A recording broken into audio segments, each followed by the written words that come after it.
छिटै बोलाए र गोर्खामा आइसके भन्ने भएपछि थोरै यसो गुनगुनाएर धन्यवाद सबैभन्दा आयोजक कमिटीलाई। आज मैले यहाँ बसेर आवाज सुनिरहेँ एउटा आवाज मलाई लाग्यो नेपालमा गीत सङ्गीतमा अर्को आवाजको पनि जन्म भयो।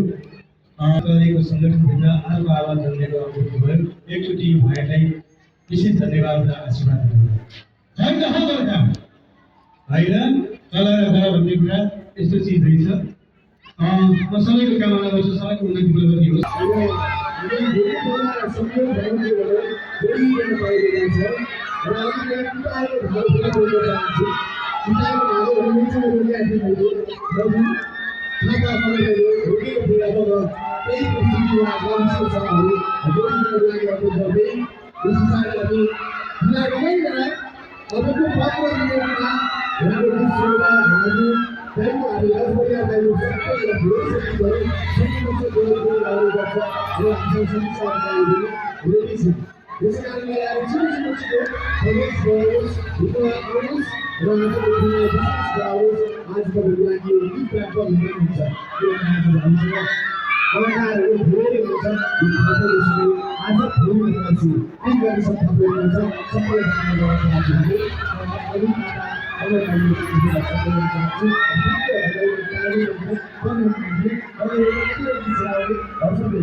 नेपालको मात्र नभएर संसारभरि जहाँ जहाँ नेपाली पकाइ भएको छ विश्वभरिले नेपालको एउटा प्रकार नेपालको एउटा आवाजलाई पुर्याउनु भएको छ।